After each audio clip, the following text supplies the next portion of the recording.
Bon, mes chers amis, je remplace quelqu'un au pied levé, comme on dit, ce qui ne m'empêche pas d'avoir les pieds bien sur terre. Mais je vais donc, à la demande de la CNE, essayer de retracer, mais alors assez rapidement, parce que l'historique c'est toujours un peu ennuyeux, mais c'est quand même intéressant de voir que, d'abord, qu'est-ce que c'est une stratégie politique? De voir concrètement ce que ça représente, et puis comment ça évolue. Parce que la stratégie, au cours de l'histoire, la stratégie du mouvement, dans son ensemble, le mouvement ouvrier chrétien, a changé à plusieurs reprises, et elle est encore en train de changer ces jours-ci. Puisque, comme vous le savez, il y a bientôt les élections, et ça grenouille un peu partout. Alors j'ai fait, quand on a une histoire comme ça, il faut essayer de repérer des périodes, parce que sinon, enfin, j'ai essayé de mettre des étapes pour montrer qu'il y a eu des changements dans la stratégie. Donc j'ai distingué, c'est moi qui ai décidé ça, hein. J'ai distingué 4 périodes. Bon, je pars depuis la Seconde Guerre mondiale, vous ne m'en voudrez pas si je ne recommence pas avant, mais je pourrais, hein. Mais c'était pas gai, hein. Ça s'appelait le bloc catholique, et nous, on était tous dans le bloc catholique. Ça s'appelait le bloc catholique à l'époque, et nous y étions tous, qu'on le veuille ou non. Donc, à partir de 1945, et puis jusqu'en 72, pardon? C'est ça que je veux voir. Jusqu'en 72, et puis pourquoi est-ce que ça a changé en 72? Ça, c'est vraiment la seule date historique qui est vraiment très précise. Parce que là, il y avait tellement de bagarres entre nous, entre la CNE et les autres centrales, entre tout le monde, qui disaient que ce qu'on en a à foutre du PSC, qu'on a décidé en 1972 que notre mouvement, l'organisation Mouvement ouvrier chrétien, était pluraliste, c'est-à-dire que les membres pouvaient s'engager politiquement dans les partis de leur choix, parti démocratique s'entend, dans les partis de leur choix, et que collectivement, on ne se prononçait plus pour l'un ou l'autre parti, on était neutre collectivement et pluraliste individuellement. C'est un peu bizarre, mais c'était comme ça. Troisième période, bon, c'est une période plus récente, qui a commencé en 85. Moi, je le mets en 85, c'est l'arrivée de François Martoux, qui est un ancien président du MOC qui a très fort relancé la réflexion et l'action politique. Et puis, on peut parler des dernières années. C'est toujours un peu délicat de faire de l'histoire immédiate, mais donc depuis 1995 jusqu'à l'année dernière, il y a encore eu une autre stratégie qui s'est encore un peu modifiée avec le nouveau président qui s'appelait Thierry Jacques, qui était un ancien permanent de la centrale. Je me plais à le dire. Ça mène à tout, oui, mais il n'en est pas sorti. Donc, première période, moi j'ai appelé ça les liaisons dangereuses, mais c'est pour faire un mot. Hein. C'est parce qu'on était tous avec le PSC. Moi, je trouvais ça un peu dangereux. Mais enfin, on ne devait pas se poser de problème, c'était le prolongement naturel des organisations sociales chrétiennes, c'était donc le PSC. Ce qui n'était pas sans poser des problèmes, parce que, comme vous le savez, le PSC, qui est un parti tout à fait respectable, mais dans lequel il y a vraiment des tendances très, très à droite et des tendances à gauche. D'ailleurs, à l'époque, c'était même reconnu à l'intérieur du PSC, il y avait toute une organisation qui s'appelait le CEPIC, qui était la droite du PSC, et la démocratie chrétienne, qui était la gauche, et ils s'organisaient même en groupe de tendances tout à fait organisées. Donc, c'était reconnu comme tel. Et donc, cette situation-là de tous au PSC, donc le problème ne se posait même pas. Quand on parlait de pression politique, on allait voir nos vrienden, parce que tout ça a été fait avec les Flamands aussi. Onze vrienden, c'était CVP, PSC. Il faut aussi dire qu'en 1945, jusque dans les années 60, ça représentait une force électorale de 40%. Hein. Nous sommes à 8% pour le moment avec le PSC, avec le CDH, pardon. Les choses ont beaucoup changé de ce point de vue-là. Je parle de 8% pour l'ensemble. Alors, donc il y a eu un tas de bagarres, des conflits internes, y compris entre militants et entre permanents. Au MOC, par exemple, une instance comme celle-ci, c'est le comité national ici. Hein. Eh bien, au MOC, ça s'appelait le Conseil central. Il n'y avait plus moyen d'avoir une motion, de discuter, tout le monde s'engueulait tout le temps. C'était amusant, mais ils s'engueulaient tout le temps.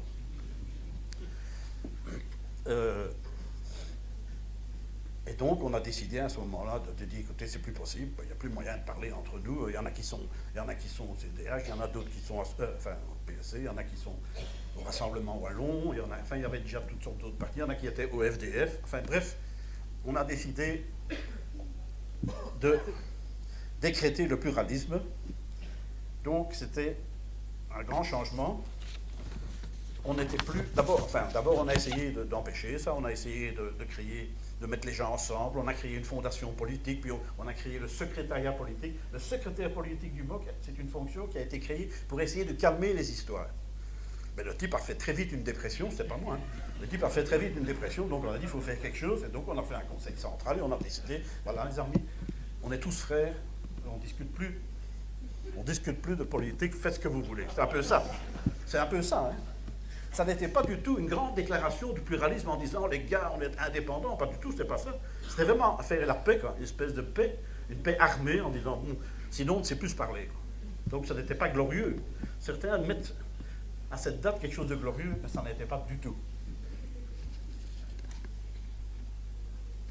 Pourtant, pendant cette période-là, oui, ça je devrais peut-être dire quand même, il y avait dans cette période, il y a eu un président qui s'appelait André Oleff. Peut-être certains, ce nom lui disent quelque chose. À la CEC, il y avait une fondation, André Oleff. C'était quelqu'un qui était un profil typiquement belge. Il était, comment je vais dire ça, multiposition, comme on dit en sociologie.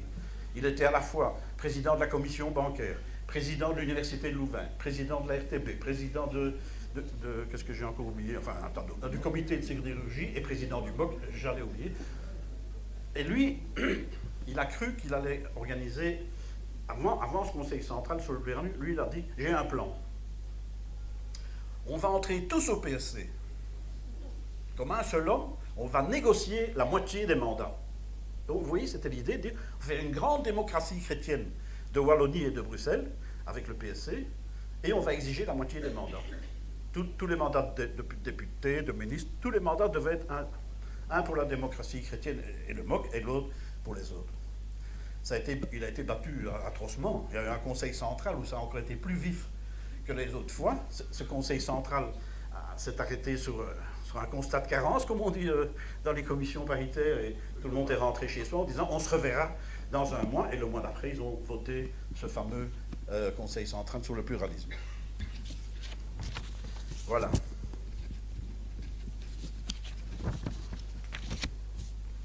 Ça avance bien, hein?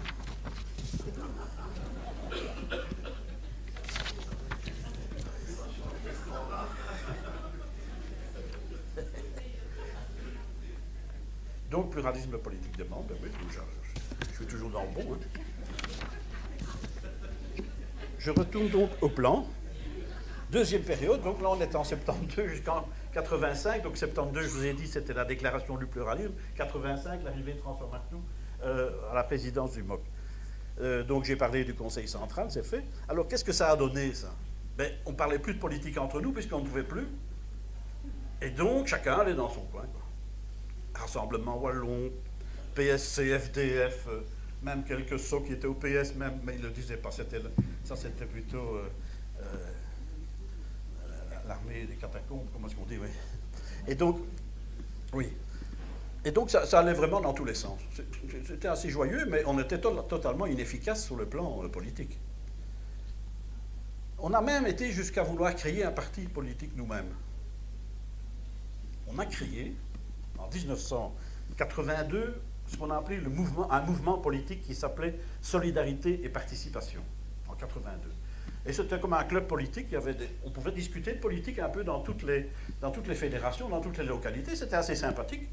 C'est un club politique, quoi. Ben oui, non, c'est vrai que ça ne mange pas de pain, mais enfin, on reparlait de politique. Et en 84, il y a eu des élections épouvantables qui ont ramené le PRL, c'était avant le MR, le PRL en force, et ça a été une série de gouvernements Martens-Gaulle, avec un virage à droite épouvantable, et donc les gens du CEP ont dit, écoutez les gars, c'est plus possible, on doit se transformer en parti pour contrer cette affaire cette victoire de la droite. Et donc on a modifié le CEP, on a changé le CEP en parti politique. Ça a été un débat terrible. Je me souviens qu'il y avait plus de 1000 personnes à une assemblée à Louvain-la-Neuve. La CSC et la Mutuelle, qui étaient des organisations qui sont encore toujours nationales, ne pouvaient évidemment pas s'engager dans un parti dans un parti politique qui ne se serait développé que dans une des régions du pays, c'était exclu. Donc eux, ils se sont abstenus. Bon, on l'a fait quand même, on a fait le parti quand même, on s'est présenté aux élections. Non, c'est tout. Mais non. Je dois dire. Ah, je pensais ne pas le dire, mais c'était terrible, c'était très mauvais. Non, je le dirai moi. C'était très mauvais. Les résultats étaient très mauvais. Donc, moi, en dessous d'1%, j'oublie. Ça n'a pas encouragé les gens à continuer dans cette voie-là, et donc l'affaire s'est dissoute, non pas dans l'alcool, mais dans une ambiance assez triste, quelques mois après les élections de 85. Ça a donné un coup de massue, évidemment. Ce truc-là, ça a beaucoup affaibli aussi l'ardeur des débats politiques, parce qu'on était beaucoup de gens étaient découragés, parce qu'ils avaient mis beaucoup d'énergie dans cette affaire-là. Et donc, voilà, on s'est retrouvés à l'aube de 1985 avec un nouveau président qui s'appelait François Marteau. Lui, il a commencé par dire, écoutez, maintenant, arrêtez vos histoires avec les partis. Il a dit, eux, c'est eux, nous, c'est nous. C'est une espèce de déclaration d'indépendance en disant, nous devons, avant de commencer de dire avec qui on va aller, commençons par savoir ce qu'on veut, nous, qui nous sommes. Il voulait véritablement un ressourcement idéologique, quoi. Renforcer un peu une culture politique commune à l'intérieur des organisations du mouvement ouvrier chrétien. Et donc on a fait un travail idéologique là, comme mouvement social. Et puis il a dit, enfin on s'est dit, comme mouvement social, on doit peut-être soutenir des majorités progressistes. Et c'est ça qu'on a appelé la stratégie de l'Olivier. Là, on sortait véritablement de cette neutralité et on a dit, les organisations, tous les militants, il faut essayer de promouvoir des majorités progressistes pour renverser le PRL, enfin l'EMR qui était au gouvernement. Donc nous proposons de soutenir partout des majorités progressistes qui seraient composées du PS, du CDH et des colos. En sachant que dans ces partis, il y a une fraction de gauche. En tout cas à l'époque. Hein? Quelqu'un qui s'étrangle ici.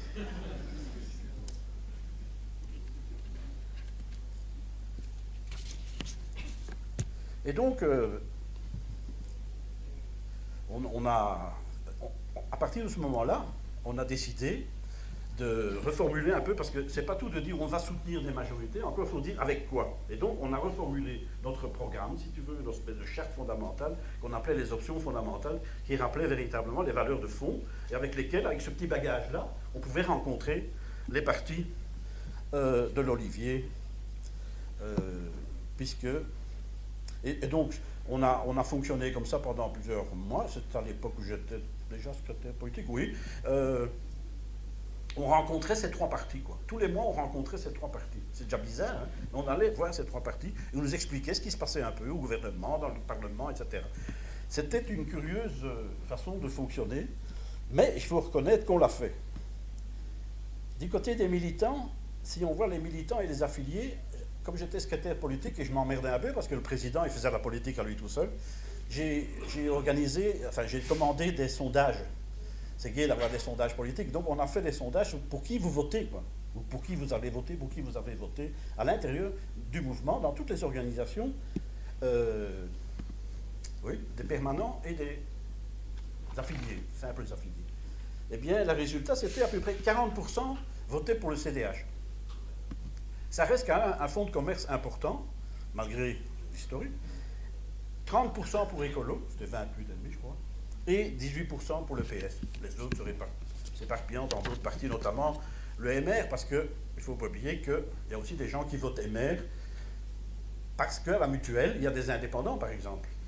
Ah oui, la mutuelle, elle assure aussi des travailleurs indépendants qui n'ont pas nécessairement les mêmes opinions que nous. Alors, j'avance toujours. Donc ça, c'est donc un effort de précision idéologique d'un programme politique, etc., option fondamentale. Quatrième période, donc ça a commencé en 1995 avec l'arrivée non pas de Thierry Jacques, c'était encore François Marteau, et puis Thierry Jacques. Là, c'est vrai, on a été encore fort, moi j'appelle ça l'interface, c'était l'Olivier, mais ça allait loin, hein. non seulement on avait contact avec ces trois partis, mais en plus on essayait de placer des gens dans les cabinets. Donc, on a placé des gens au PS, on a placé des gens chez Écolo, pas au CDH puisqu'ils n'étaient pas au gouvernement à l'époque, mais enfin vous voyez, on a placé des gens dans les cabinets pour avoir un lien direct, alors, pour savoir quels étaient les dossiers qui se traitaient dans les sphères publiques et aussi quels dossiers nous pouvions essayer de faire passer. Donc voilà, ça c'était. On a mis des gens chez Loreton Collins, chez Arena, chez Vanco, chez Charles Piquet. C'était une curieuse période et on les réunissait. On réunissait tous ces gens qu'on avait envoyés dans les cabinets. Donc c'était permanent, qu'on mettait en congé pour X mois ou X années. Et puis on les réunissait et on essayait de voir un peu s'il y avait moyen d'avoir une stratégie commune, de faire avancer certains problèmes importants au sein du gouvernement. Et puis progressivement, cette stratégie a été abandonnée. On n'a plus envoyé des gens dans les cabinets. Et donc on est arrivé tout doucement à aujourd'hui, pratiquement à aujourd'hui, où on se trouve devant un bilan qu'il faut faire, un bilan sur l'Olivier qui n'est évidemment pas très facile à faire. Pourquoi? Eh bien parce que quand on regarde, aujourd'hui on est toujours dans cette stratégie de l'Olivier. Il faut quand même à un moment se poser des questions. Qu'est-ce que ça a rapporté, cette stratégie-là, comme ça, de promouvoir des majorités et des coalitions comme ça de ce genre-là? Qu'est-ce que ça a rapporté dans l'ensemble au mouvement ouvrier? Alors, si on lit les interviews de Magnette, il dit le gouvernement a pris ses responsabilités. Oui, ça c'est clair. Il a dit nous n'avons pas mené une politique de centre-droit. Donc il veut sans doute insinuer qu'il a mené une politique de centre-gauche, je ne sais pas. Mais pour finir, tout ça, vous savez, on finit un peu par perdre le sens de la latéralité droite-gauche quand c'est dans la bouche de ces responsables-là. Il dit le pays est stabilisé. Ben oui, ils ont scindé BHV, bon donc ça change évidemment votre vie. Ça. Les finances publiques ont tenu le coup malgré la crise bancaire. Il y a eu la réforme bancaire, etc. Ceux qui ne parlent pas qu'ils ont fait 22 milliards d'économies. 22 milliards d'économies. Que les salaires sont bloqués. Que les syndicats n'ont plus aucune marge de manœuvre pratiquement. Que l'index a été soldé, on l'a encore vu hier. On a instauré la dégressivité des allocations de chômage. Que dans un an, 50 000 jeunes plus ou moins vont être en fin de droit. Et surtout plus grave, l'Olivier a ratifié le traité budgétaire européen. Ça c'est véritablement, pour moi ça c'est le péché principal. Hein. Ils ont véritablement, ce traité c'est le cheval de Troie de l'ultralibéralisme. Ça c'est l'austérité à durée illimitée et sans débat parlementaire puisque ça deviendra automatique dès qu'on sera en dessous des chiffres. Donc il faut le dire, les partis de gauche, puisque ça s'appelait les partis de gauche, ont capitulé devant la crise capitaliste et cette rengaine de dire sans nous ce serait pire, c'est vraiment un disque rayé. Donc ça c'est sur le bilan de l'Olivier. Si je viens plus proche de nous, la crise politique qui a duré 541 jours, plus l'accord qui a été pris à ce moment-là, le projet socio-économique qu'ils ont décidé, qui a mis fin à cette crise, eh bien là on se rend compte que véritablement c'est totalement inégalitaire. Vous savez, quand on a parlé déjà plusieurs fois d'égalité. L'égalité, c'est la vertu cardinale de la gauche. Ce n'est pas la solidarité. Parce que vous trouvez de la solidarité aussi dans la droite.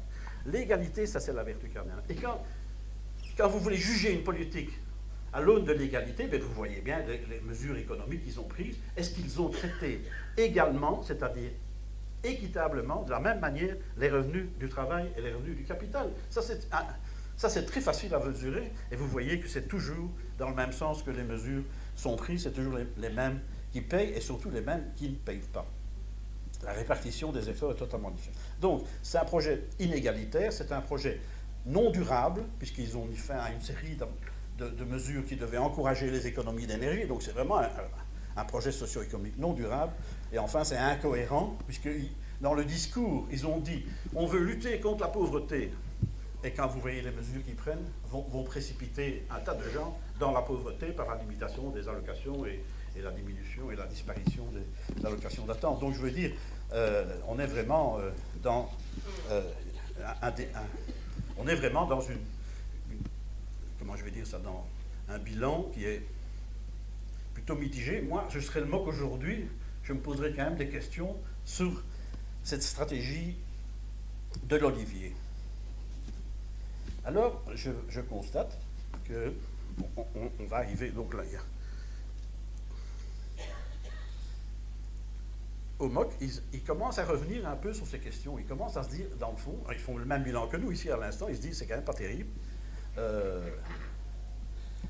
Est-ce que cette promouvoir des coalitions de gauche, la gauche plurielle, comme on dit, est-ce que c'est encore d'actualité? Est-ce que ça marche encore? Est-ce que c'est pertinent? Est-ce qu'il ne faut pas l'adapter? Est-ce que, en tant que mouvement social, à visée politique, mais est-ce que notre travail consiste à constituer ou à pousser des coalitions? Est-ce que c'est nous qui devons nous occuper de ça? Ça, c'est des questions qui se posent, évidemment. Et si oui, est-ce qu'il faut privilégier certains niveaux de pouvoir? Est-ce qu'il faut taper le clou sur le fédéral, ou bien sur le régional, ou sur le communal, puisqu'on va voter un peu partout, ou sur l'Europe? Est-ce que nous devons structurellement, quand je dis structurellement, ça veut dire de manière systématique, structurer des contacts avec l'ensemble des partis? Parce qu'il y en a qui poussent aussi, qui disent il faut non seulement discuter avec ces trois partis-là, mais il faut aussi peut-être discuter aussi avec les libéraux, et à quelles conditions et dans quelles limites. Enfin, toutes ces questions-là sont posées, et devons nous aussi nouer des contacts avec la gauche de la gauche qui, aujourd'hui, relève la tête. Et est-ce que nous devons avoir des contacts avec les partis ou avec des gens dans les partis? Est-ce que ce n'est pas plutôt avec des mandataires qu'il faut discuter, plutôt que ces appareils de partis qui sont toujours ce qu'ils sont? Ça, c'est des questions qui se sont posées au MOC pendant toute l'année dernière, et ils ont débouché sur une nouvelle stratégie. Ils ont un peu modifié leur stratégie politique. Donc, en principe, commence maintenant une 5e période, mais qui n'était pas sur mon tableau. Elle commence par dire ceci: nous réaffirmons notre totale indépendance de position et d'action politique. Donc, totale indépendance. Donc, vraiment, on revient véritablement à une position qu'on avait en 85. Eux, c'est eux, nous, c'est nous. Totale indépendance, c'est pas si facile, hein, à dire et à tenir pour le moment, parce que Rollin, il ne nous aide pas dans ces cas-là. Mais j'ai dit que j'en parlerai pas. Continue comme ça. Mais enfin, c'est difficile de dire qu'il n'y a pas de contact du tout. Il y en avait. Donc, ils disent, on réaffirme l'indépendance. Deuxièmement, on réaffirme le pluralisme. Ça, je pense que c'est important dans une organisation aussi massive qu'on est ouvert à tous les partis progressistes. En fait, on peut discuter avec tous les partis qui sont prêts à relayer les options fondamentales, voilà, charte, les valeurs qu'on a. C'est ça qu'il faut faire. Il faut faire une offre. C'est eux qui doivent se positionner, et pas nous qui devons nous positionner par rapport à leur programme. C'est eux qui doivent dire s'ils trouvent que c'est intéressant de faire un bout de chemin. Mais il faut aussi réaffirmer le socle idéologique, un socle idéologique progressiste, véritablement de gauche, parce que la droite, pour le moment, marque beaucoup de points, y compris dans le champ idéologique. Alors, le MOC réaffirme sa fonction de porte-parole de l'action commune des organisations, donc ça, il ne faut pas oublier de le dire. Historiquement, quand le MOC a été créé, même avant la guerre, c'est une coupole de 5 organisations, dont il devait coordonner des organisations, donc les 5, Mutuelle Syndicat, Vie Féminine, l'Équipe Populaire et la JOC, et il fallait donc coordonner, assurer la représentation politique de l'ensemble et organiser un certain nombre de services communs, notamment des services de formation, on peut citer l'ISCO, la FOPES, etc., et d'autres initiatives de formation politique.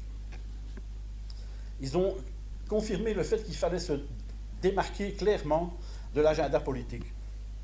Les partis, c'est les partis. Et les partis, ils visent toujours le court terme ou le moyen terme. En fait, ils sont toujours coincés entre deux élections. Un mouvement social, pas. Un mouvement social, il veut changer la société, il essaye de s'inscrire dans la durée, quelle que soit quels que soient les partis au pouvoir, puisqu'on doit toujours essayer de continuer et de continuer sur cette route qui a été tracée par les options fondamentales. Donc, ils disent qu'il ne faut pas de lien organique avec aucun parti. C'est clair, ça c'est dit clairement cette fois-ci, pas de lien organique. Et si des contacts privilégiés s'avéraient nécessaires, s'il fallait quand même aller avec son dossier, alors ça devrait se faire dans un cadre très clairement défini des options fondamentales. Donc il faut que ce soit vraiment clairement dit. Si on va voir quelqu'un, on dit, voilà, ça c'est notre opinion, maintenant vous vous situez par rapport à notre dossier. Et donc c'est eux qui doivent se positionner par rapport à nous. En plus, il fait appel aussi au fait que le MOC va relancer un important travail de démocratie culturelle, d'éducation permanente. Il prépare d'ailleurs, notamment maintenant, il prépare la campagne électorale en faisant des fiches pédagogiques, etc. Toujours pour sensibiliser les gens au débat politique et montrer que d'autres choix sont possibles. Et dernière chose de la stratégie donc, de 2014, qui a été votée en janvier, c'est... il pense que nous devons engager une dynamique d'alliance avec des organisations progressistes. Il ne parle pas de partis, avec d'autres organisations progressistes dans un cadre pluraliste.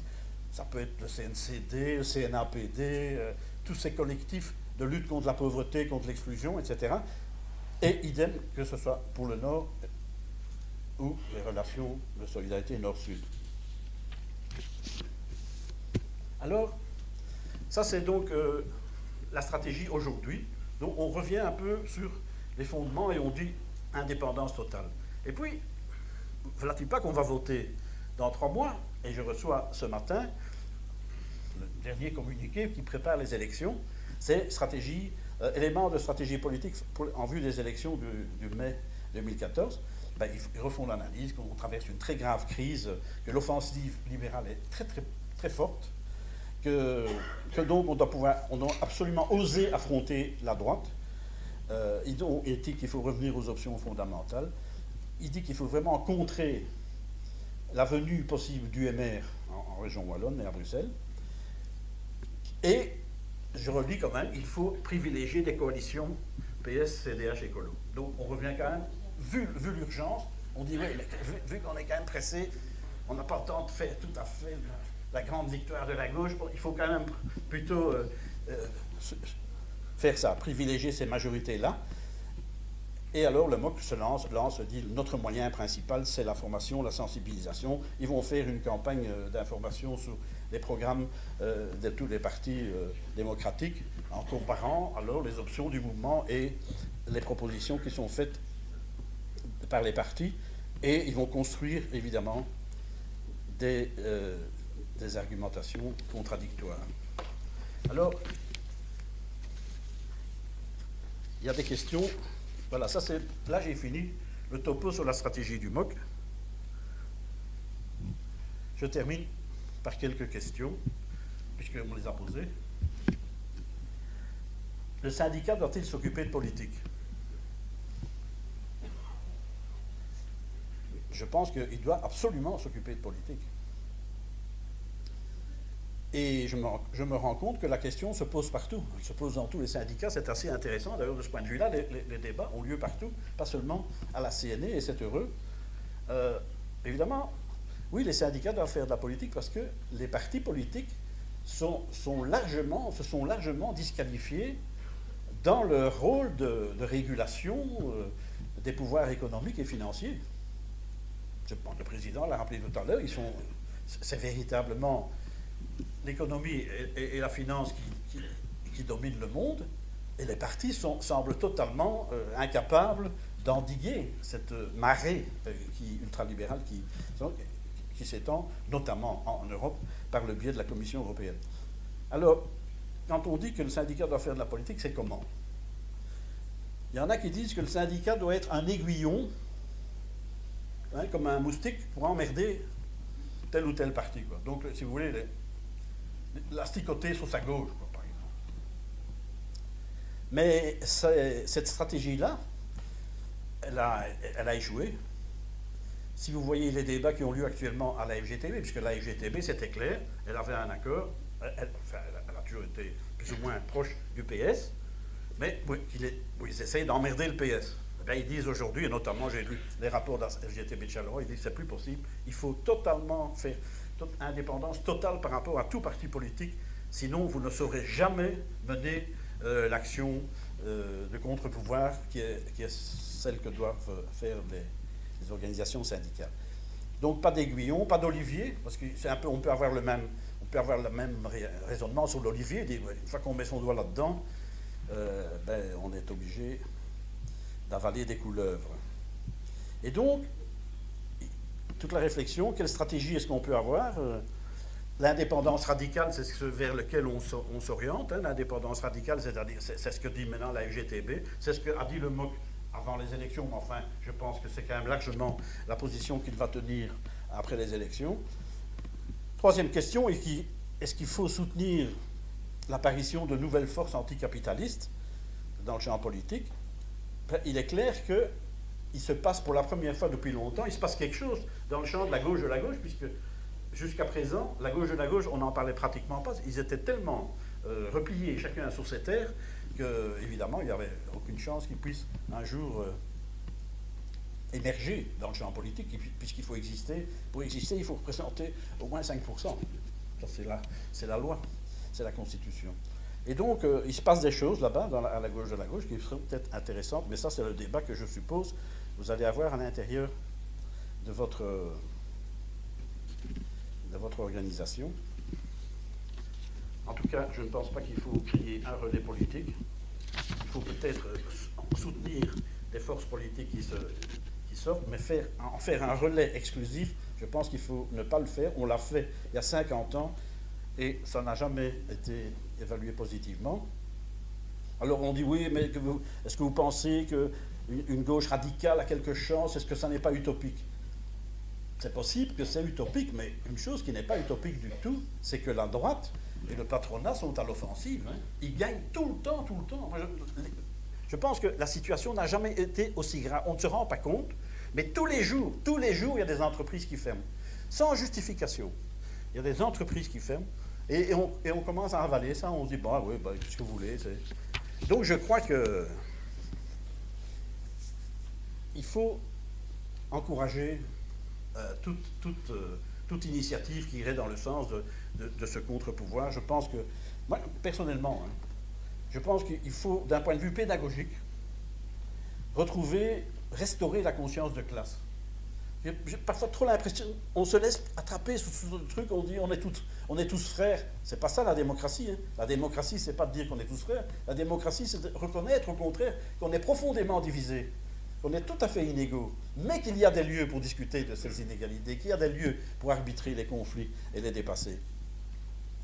Donc la droite décomplexée, elle marque des points tous les jours, grâce à son outil, je vous l'ai dit, qui est l'Union européenne, et sa commission, qui est l'affaire de lance. Alors, comme on dit aujourd'hui, les sentiers sont ouverts, mais on ne peut plus nous laisser le choix entre la peste et le choléra. Et je pense qu'aujourd'hui, nous devons réaffirmer que notre solidarité est une solidarité de classe et que ça, elle doit dépasser les clivages qui existent à l'intérieur même du mouvement ouvrier pour faire des alliances, d'abord des alliances de classe avant de faire des alliances avec des partis politiques. Voilà, je m'en tiens à ça.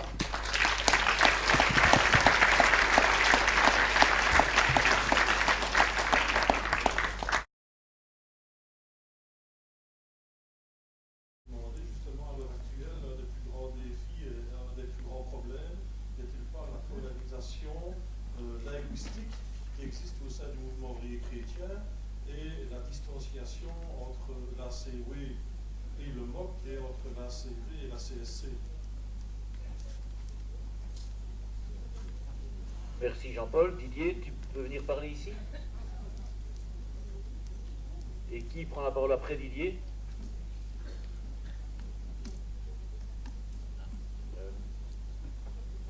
J'ai oublié ton prénom de nouveau. Lui, c'est Didier. Oui, Didier, c'est Didier. Puis après...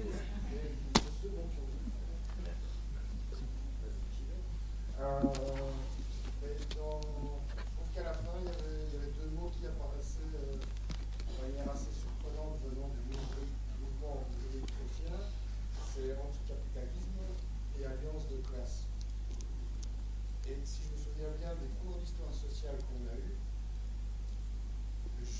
jusqu'alors, jusqu'il y a peu de temps, l'idée justement des mouvements sociaux chrétiens, c'était de s'opposer à ces mots qui sont quand même des mots issus du communisme.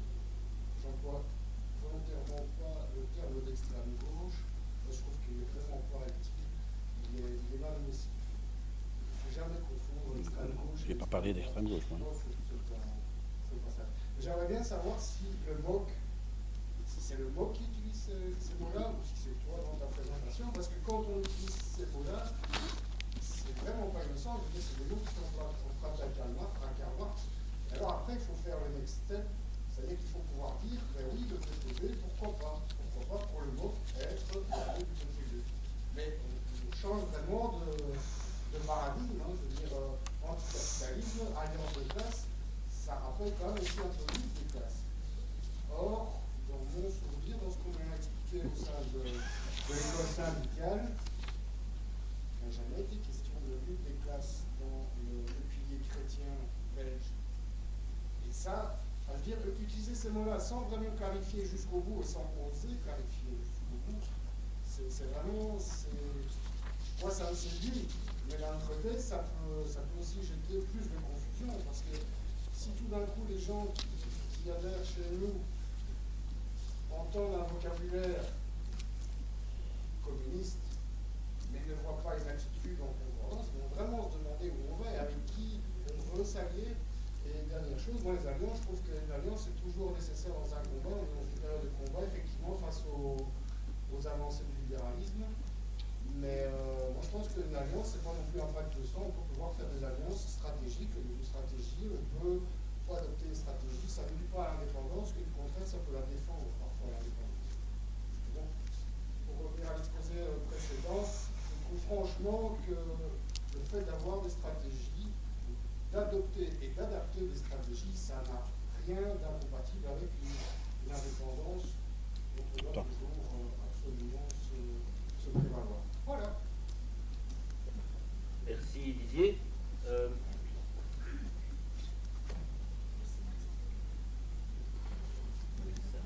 C'était Véronique ou Valérie, non?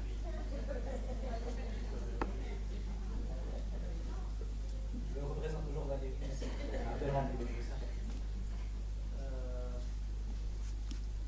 Il y a une dimension qui m'est particulièrement chère. Il y a une dimension qui m'est particulièrement chère, mais que je ne retrouve pas beaucoup dans les discussions et les exposés touchant à la thématique que nous abordons aujourd'hui. C'est la dimension de l'éducation permanente. Lorsqu'on aborde une période comme celle que nous allons aborder maintenant, de citoyens, de militants, de travailleurs, d'électeurs, fera l'objet d'un bombardement et d'une grande campagne de propagande venant de toutes parts. Chaque parti descendra sur le terrain avec tous les moyens dont il dispose pour essayer d'engranger un maximum de sympathisants. Et la difficulté de lire, de comprendre les enjeux, de décrypter les messages, je pense que le rôle premier d'un mouvement comme le nôtre, c'est d'être présent sur ce terrain-là.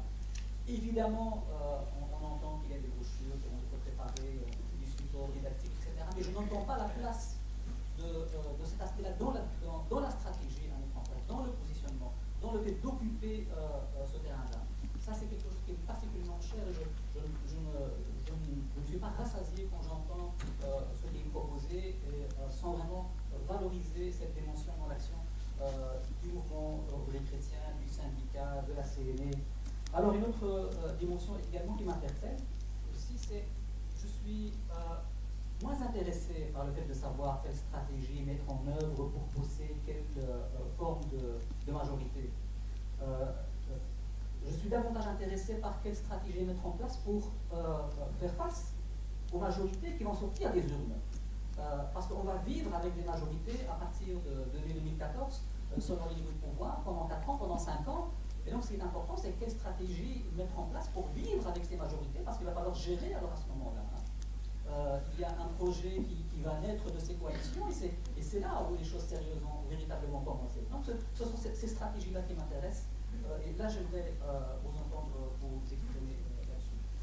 Je suis également convaincu que le citoyen lambda, le militant, moi, à titre personnel, je n'attends pas de mon syndicat ou de l'organisation sociale à laquelle j'appartiens. D'ailleurs, j'ai une multiple appartenance, je suis engagé syndicalement, je suis engagé dans d'autres mouvements sociaux. Donc, je n'attends pas d'un acteur en particulier qu'il me dise voilà, le 25 mai, il va falloir soutenir ce projet politique-là. Et je ne pense pas que l'écrasante majorité est dans cet état d'esprit à attendre qu'on lance un mot d'ordre pour pousser dans telle ou telle direction. Il y a une véritable attente quant à disposer de grilles de lecture pour comprendre les enjeux. Les gens sont adultes, il faut respecter leur intelligence, et c'est ça que j'attends. Merci beaucoup.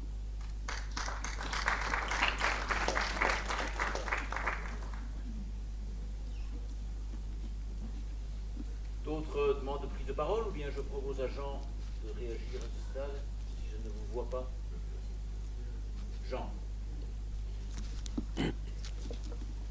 Oui, j'ai pas très bien compris la première question. Tu parlais de la polarisation ACO et MOC. Ça marche pas? Ouais, ça marche. Hein.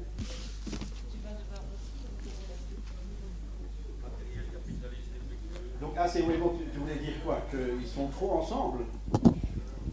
Justement, je disais l'inverse. Ah, voilà. Non, justement, la distanciation qu'il y a entre Flamand et Wallon, notamment au sein même du mouvement, que ce soit entre la CEW et le MOC, ou entre la CEW et la CSC, même si la ACV-CSC, il y a un trait entre les deux, et que c'est une organisation nationale, il existe quand même une polarisation, voire même plus qu'une polarisation, il y a une déviation vers le nord, selon moi. Mais ça n'est plus une question.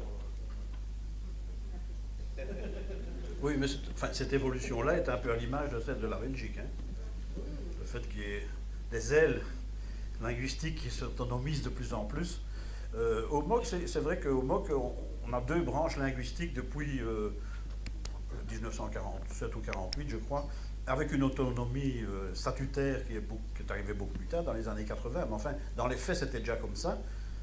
Mais sur des enjeux vraiment fondamentaux, hein. Notamment, par exemple, sur la sécurité sociale, on a toujours été sur la même longueur d'onde. Hein. Moi, j'ai été secrétaire politique, puis secrétaire général. On a toujours eu des contacts avec les camarades de la direction de l'AC. Oui, toujours. L'AC, oui, je dis bien. Oui. Ça, je peux dire, ça a l'air comme ça, on a l'air d'être tout à fait séparés, mais en fait, il y a toujours des liens, il y a toujours une solidarité qui joue. Une solidarité qui n'est peut-être pas toujours bonne, hein, qui est parfois une solidarité d'héritage du mouvement chrétien, hein, peut-être, mais en tout cas, on se parlait encore. Et je pense qu'à la CSC et à la CV, c'est vrai que là, les rapports de force sont visibles, mais ils sont aussi le reflet, je pense, d'un rapport de force des affiliations, non? Tu dis, c'est la Flandre qui domine. J'ai tendance à la considérer qu'elle domine la Belgique aussi. Tendance à le considérer, et que donc on reflète assez bien cette évolution-là, et qu'on va plutôt aller vers une polarisation plus forte au fur et à mesure. Là, je pense aussi, ça ne va pas nous renforcer, mais ça me paraît inévitable. Donc là-dessus, je ne pourrais pas. Je reviens à la question suivante, radicalisation du langage. Donc, je rassure Didier, donc je n'ai pas inventé le mot anticapitalisme, il est dans le texte du MOC, et j'en suis tout à fait heureux. La seule chose que moi j'ai ajoutée, c'est tout en finale, quand je dis, vu les efforts de formation qu'ils disent qu'ils vont faire, de conscientisation, d'éducation permanente, que j'ai cité 4 fois, je tiens à le dire aussi, vu ces efforts-là, je dis, en un mot commençant, il faut restaurer la conscience de classe. C'est moi qui dis ça. Parce qu'on a tendance à la perdre. On ne réagit plus assez en tant que représentant d'une classe, alors que la droite le fait avec beaucoup de cohésion. Donc la dimension d'éducation permanente, là je suis tout à fait d'accord avec ce qu'il a dit, que c'est une dimension très importante. Moi, j'ai tendance à dire, le MOC, il ne fait que ça. Le MOC, il n'a que ça, lui. Notre seul outil quand on est au MOC, c'est l'éducation permanente. Convaincre, quoi, à travers nos outils comme l'ISCO, convaincre à travers toutes les activités qu'on fait, et ça porte un peu plus sur sur le contexte politique quand on est en vue des élections, mais je vois que dans chaque fédération du MOC, dans chaque localité où il y a des gens qui se réunissent, ils font ça dans une perspective d'éducation permanente, c'est-à-dire de mettre ensemble leur perception à eux, de comment eux voient la politique, et puis progressivement d'arriver à savoir analyser ça en termes de rapport de force et de replacer ça dans son contexte. C'est ça la dimension d'éducation permanente. On part d'où les gens sont et on essaie de les amener à partager un savoir qui peut être opposable à d'autres. Donc, stratégie et indépendance, oui, ça, j'ai bien entendu ça. C'est clair qu'avoir une stratégie politique, ça n'empêche pas du tout d'être indépendant. J'ajouterais même, puisque c'est une des questions que j'avais lues dans un des textes de la CNE, il y en a qui disent, est-ce que c'est pas embêtant de critiquer le gouvernement alors que le lendemain, on va chez un ministre avec un dossier? Ben non, ça c'est clair. On va chez le ministre qui a la responsabilité du dossier. Si c'est un ministre NVA, ben, ça va arriver, hein. On ira voir le ministre NVA. Si c'est Magui de Bloc, on ira la voir aussi. Il n'y a rien à faire. Ça, il faut distinguer totalement l'appui qu'on peut donner dans l'opinion à des coalitions et le fait qu'on gère toujours, on est toujours responsable, on a des dossiers à gérer, ça c'est une chose, et il y a des responsables, ils doivent nous répondre. Deuxièmement, c'est pas parce qu'on dit qu'il faut soutenir des coalitions que ça veut dire qu'on dit pourquoi il faut voter. C'est pas ça, hein. On n'a jamais... Il dit on est assez adulte pour savoir pour qui voter. Nous, on n'a jamais acheté ou vendu les votes des gens, ça c'est clair et net, mais quand les élections sont faites, il y a souvent différentes possibilités de faire des coalitions, alors poussées par les gens qu'on connaît, par le lobbying, essayer de pousser une coalition qui serait la moins à droite possible. Voilà, je vais être prudent, la moins à droite ou la plus à gauche. Et on avait la faiblesse de croire que c'était l'Olivier. Mais c'était avant les dernières actions du gouvernement, évidemment. Donc, quand on soutient... Mais là où je suis tout à fait d'accord, c'est que l'essentiel de l'action n'est pas avant les élections. L'essentiel est après. Quand les coalitions sont mises en place, alors comment est-ce qu'on s'organise pour défendre tel ou tel objectif, pour essayer de sauver ce qui peut l'être, pour attaquer, pour conquérir de nouveaux droits, parce que donc, ça fait combien d'années qu'on est sur la défensive, on ne conquiert plus rien. Moi, je vais vous le dire, hein, quand j'étais jeune, c'est loin, quand j'étais jeune, je suis arrivé dans le MOC, on était en plein, il n'y avait que des conquêtes, tout le temps. Je suis arrivé en 72, en 76, crédit d'heure. C'était une révolution, ça a permis de développer tous nos outils de formation, les crédits d'heure. Congé éducation payée, comme on dit aujourd'hui. Et comme ça, et une série de choses. Chaque fois, on a commencé à discuter avec le NIF, on a créé la FOPES. Ça a l'air de rien comme ça, mais première faculté ouverte, c'est toujours la seule d'ailleurs, qui était co-gérée par l'UNIF et le mouvement. Donc, j'ai l'impression qu'on marquait des points. Depuis 20 ans, j'ai toujours l'impression qu'on perd. Et un mouvement social, il ne peut pas toujours perdre. Et donc, il faut se remobiliser sur des choses qui ne soient pas seulement défensives, évidemment. Conquérir de nouveaux droits. Ce n'est pas l'argent qui manque, hein, regardez. Regardez tout ce qu'on dit, tout ce qu'on entend dire sur les bénéfices des entreprises et sur les salaires des cadres, des dirigeants. Moi, je n'ai plus de scrupules. Donc, j'ai tout dit, hein. En ce qui concerne l'éducation permanente, c'est vrai, mais je voudrais aussi rappeler, et sur les stratégies du MOC, le MOC, je vous ai dit, c'est une coupole. Hein. C'est une coupole de 5 organisations qui essaient de coordonner et qui mènent surtout des opérations d'éducation permanente et de représentation politique. Mais le fer de lance de ce mouvement social, c'est le syndicat. On peut tourner ça comme on veut. Le fer de lance du mouvement ouvrier, c'est le syndicat. Que ce soit chez les socialistes. Enfin, chez les socialistes, c'est le parti aussi, puisque là, dans ce pilier-là, il y a encore un parti qui structure les relations. Mais ça va aussi changer. Tandis que le mouvement ouvrier comme tel, c'est le syndicat. Bien sûr, vous direz à la mutuelle, mais oui, d'accord, parce que chez nous, on a créé un mouvement qui fait se confronter syndicats et mutuelles sur un certain nombre d'enjeux. On préfère discuter entre nous que sur la place publique, ce qui est très bien. Et on y ajoute des mouvements d'éducation permanente comme la JOC, Vie féminine et les équipes populaires. Tout ça, ensemble, c'est ça, les efforts d'éducation permanente qu'on essaye de promouvoir. Alors quand on dit, vous feriez mieux de parler d'éducation permanente, j'ai été un peu surpris de cette interpellation parce que j'ai l'impression que je n'avais fait que ça. Ou qu'on ne faisait que ça, en tout cas. Mais bon, il vaut mieux le répéter. Hein. Enseigner, c'est répéter, disait mon instituteur. Oui. Ok. Un deuxième tour de questions? Merci Jean. Salvatore. Donc, nous aurons terminé à 16h15, comme je l'ai indiqué. Donc, je pense que c'est vraiment important qu'on reste autant que possible tous ensemble. Salvatore. Et puis, je répète, ceux qui n'ont pas encore parlé sont bienvenus. Oui, c'est Salvatore d'IBM, représentant d'IBM. Je voudrais lui poser une question, c'est que oui, la question que j'aimerais bien poser à Jean, c'est parce que les personnes qui ont été les relais dans les différents partis de l'Olivier ou dans d'autres partis, est-ce qu'ils ont joué un rôle de coopérant ou bien de personnes qui sont là pour faire, je dirais, des barrières à ne pas dépasser et jouer le jeu garde-fou. Oui. C'est important de savoir parce que s'ils se mêlent aux politiques, plutôt que la personne là-bas pour justement tirer la sonnette d'alarme en disant, voilà, est-ce que c'était des rapporteurs? Qu'est-ce qu'ils faisaient exactement, ce genre-là? C'est ça un petit peu ce qu'il faut savoir.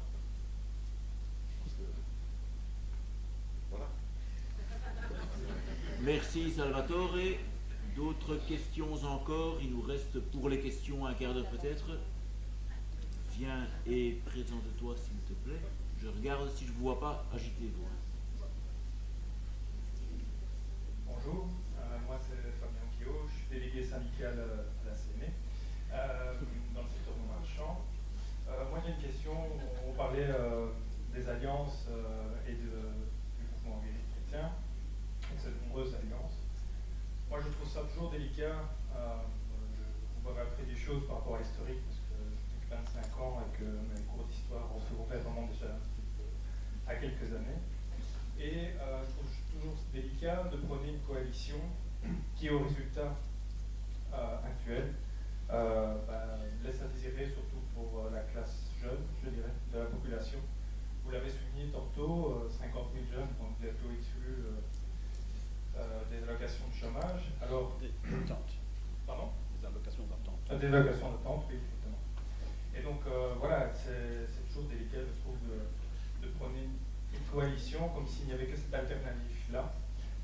Est-ce que finalement, en prenant ce type de coalition, est-ce que ça risque pas de créer l'effet inverse, puisque les gens sont un petit peu désabusés et il y a une forme de désillusion, en tout cas par rapport à ça. Et donc voilà, moi je trouve que c'est un peu un jeu dangereux. Et l'autre aspect, c'est que je pense par rapport au syndicat, on doit s'aligner un petit peu sur la manière dont agissent les organismes financiers. Ils font énormément de lobbying et je pense que le syndicat a un rôle de lobbying social. Et voilà, évidemment, on n'a pas les mêmes moyens qu'eux, mais c'est une stratégie à utiliser, puisqu'elle fonctionne pour eux, pourquoi pas pour nous. Et donc, voilà. Merci. Encore Emmanuel? Peut-être encore une prise de parole après. Permanent ici sur Bruxelles pour le non-marchand. Jean, tantôt tu as dit que dans les syndicats, enfin la CSC, il y avait une réflexion qui avait l'air de se faire dans les autres, enfin, pas qu'à la CNE, mais dans les autres centrales aussi, par rapport au rapport aux politiques. On parlait de la GTV. Ah, d'accord. Ok, bah justement, c'était pour savoir un petit peu alors avec qui on pouvait imaginer peut-être des alliances, si c'était juste dans la partie francophone, la partie néerlandophone de notre mouvement à nous, mais voilà. Donc c'est là que j'ai posé la question.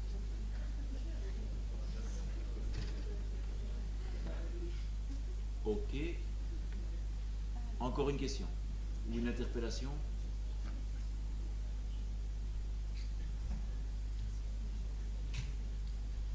Voilà, je suis Charles, je suis un militant interprofessionnel à Bruxelles, donc je milite dans un centre de service. Donc je ne retrouve probablement pas la même tête que d'autres.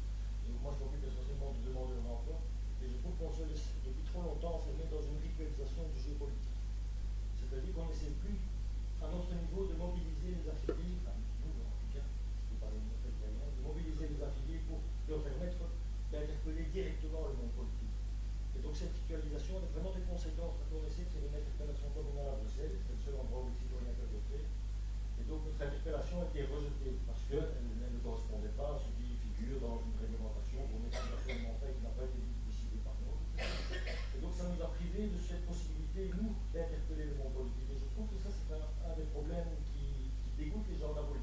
mais nous, on ne peut jamais intervenir dans ce débat. Et si des gens y interviennent en notre nom, ben, on ne nous a pas posé la question de savoir si on était d'accord ou pas. Et donc, pour vous, c'est vraiment essentiel de pouvoir restaurer ce lien. Donc, la conséquence qu'on en a tirée, c'est pas qu'il est tiré pour l'institution européenne, je ne m'exprime pas au nom de l'institution européenne, mais moi, il me semble que le défi qui se pose à nous maintenant, c'est d'avoir dans tous les parlements des gens qui pourront être notre porte-parole et qui pourront éventuellement solliciter ou inspirer notre soutien quand ils interviendront en notre nom. Et c'est ça qui manque, parce que les gens n'ont plus ce lien avec les décisions politiques. Merci Charles. Est-ce qu'on peut clôturer ce tour de questions? Personne n'a une question d'intervention rentrée? Alors. Ah. Ouais. Tu t'es dit ou tu lèves le doigt? Non. Alors, Jean, tes réactions, et je tenterai de tirer des conclusions pour aujourd'hui, savoir ce qu'on doit faire dans notre campagne. Oui, la première question, que sont devenus ces émissaires que vous avez envoyés dans des cabinets? Je vous rassure, moi, j'ai jamais été dans un cabinet. Moi, je suis resté un honnête travailleur, mais c'est dommage que Frédéric Ligon ne soit pas venu, parce que lui, précisément, il a été dans un cabinet. Pardon? Chez Marie Arena. Oh oui, ça, il a choisi. Frédéric Ligon, c'est lui qui devait venir. Non, moi, c'est le secrétaire politique du MOC actuellement. Donc Thierry Jacques, il a été chez Laurette Onkelings. Mais il était, quand on te dit, est-ce qu'il était, je ne sais pas qui a posé la question, est-ce qu'il était coopérant ou au garde-fou, vous fait l'impression? Non, ils étaient coopérants avec le MOC qui les a envoyés.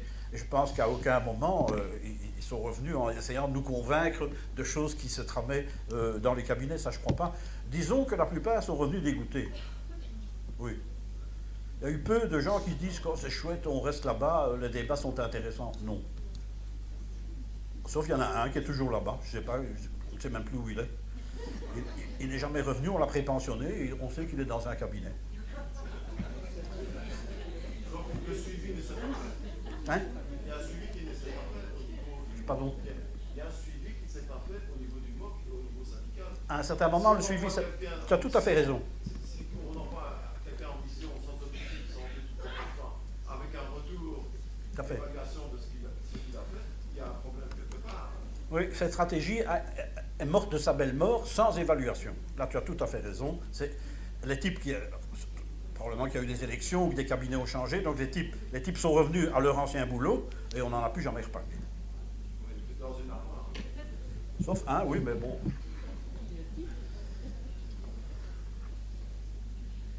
Alors, la question, il faut pas soutenir des coalitions, enfin, il faut pas soutenir des coalitions d'avance. Pourquoi soutenir ces trois partis-là? Mais, écoutez, vous devez quand même faire un exercice alors, hein. Est-ce que vous croyez qu'on sait faire tellement d'autres choses? Si vous ne voulez pas prendre le MR ou l'extrême droite, est-ce que vous avez déjà pu... Aux dernières élections, pour la région wallonne, il y avait 8 formules possibles. Je me souviens du tableau, là. 8 formules possibles. Il y avait 8 formules de gouvernement possibles, avec chaque fois possibilité d'avoir une majorité plus ou moins forte. À certains moments, il y en a qui voulaient une majorité très forte puisqu'ils voulaient qu'on puisse changer la Constitution, donc il fallait une majorité des 3/4 au Parlement. Donc, il y avait la Jamaïcaine, il y avait l'Olivier, il y avait l'Orange Bleu, il y avait la Tricolore. Enfin, les journalistes ont inventé un tas de noms là-dessus, mais essayez. Bon, moi je vais vous dire, allez, je suis d'accord, on va retirer les 3 CDH, Écolo et PS. Et alors, c'est quoi? Qu'est-ce que vous proposez à la place? MR, Vlaams, Belagne, c'est ça? Je ne vois pas très bien avec quoi on peut faire des majorités. Avec le PS, vous savez, enfin, le PS qui fait plus de 30%, il est incontournable. Hein. C'est comme la NVA en Flandre. Il est incontournable. Vous savez, après les élections, ça devient purement mathématique. Hein. Il y a bien sûr des échanges de programmes, de trucs, mais il y a l'arithmétique électorale d'abord. Hein. Ça, je vous assure, et ça joue beaucoup. Hein. Ça peut jouer, ça peut dépendre d'un siège ou deux hein, dans une des chambres. Donc, je pense que là, dire je n'aurais pas pris ces 3 partis-là, ben non, mais il n'y en a pas d'autres. Il n'y en a pas d'autres. Donc c'est dans cette formule-là, c'est la moins mauvaise. Voilà. Ce n'est pas du tout celle qu'on souhaitait. Mais quand on dit qu'on veut soutenir une coalition, je pense qu'il faut être bien comprendre, ça ne veut pas dire qu'on leur donne de l'argent pour qu'ils fassent une campagne électorale ou quoi. C'est soutenir Une coalition en espérant que des militants, puisqu'il y a des militants dans ces trois partis, on a fait des sondages, puisque les militants qui sont dans ces trois partis prennent la parole dans ces partis, prennent la parole avant et après les élections, qu'ils fassent entendre une parole un peu différente, quoi. Donc c'est ça l'idée. C'est pas du tout de dire votez pour un tel vote, non. Toi qui votes écolo, va discuter à écolo sur les options que nous on propose, par exemple sur la politique de l'énergie. Par exemple. Oui, non, je continue. Non, c'est mon doigt, écoutez là. C'est peut-être la couleur du pull, hein, tu sais.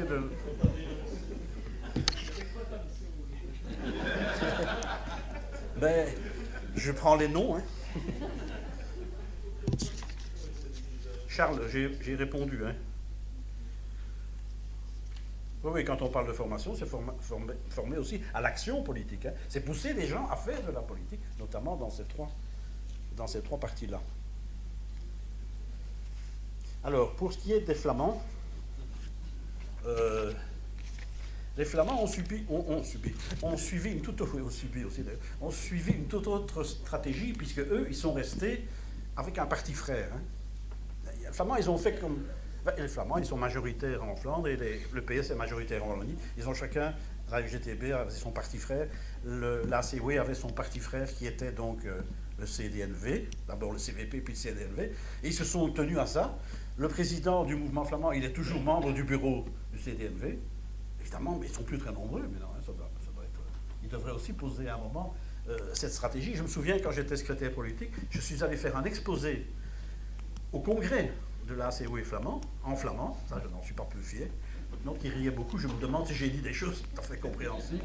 Mais je leur ai expliqué que ce que nous, comme on avait pris nos distances quand même. Et alors le président et le secrétaire politique flamand de l'époque avaient dit, on a essayé, on a engagé des débats, il n'y a rien à faire, on est chaque fois battus. Alors que leur influence au sein du CDNV diminue d'année en année, hein. Dans le temps, ils avaient 30% des mandats à peu près. Maintenant, ils n'en ont plus que 17 ou 18%. En plus, il y a très peu de mandats. Il y a très peu de mandats. Vous avez vu ce que représente encore le CDNV par rapport à sa gloire passée. Mais il a encore un rôle, hein. C'est lui qui va faire l'arbitre, évidemment, au nord du pays. Ça, c'est clair. C'est lui qui va faire l'arbitre. Il va faire la pointe de l'un ou de l'autre. Mais donc, c'est quand même deux stratégies très différentes, hein. Donc, quand je disais on a encore des contacts, d'accord, mais sur le plan politique, on était totalement divergents, stratégies totalement divergentes, et je pense que les deux étaient aussi inefficaces. Là-dessus, on se rejoint. Je ne pense pas que les Flamands marquent d'énormes points comme ça, par le fait qu'ils sont copains avec des ministres. Je ne crois pas. Je vous dis, je ne suis pas dans les secrets, mais je ne crois pas. Et donc, de ce point de vue-là, aucune des deux stratégies n'était la bonne. Et ces questions sont en pleine discussion pour le moment au nord du pays.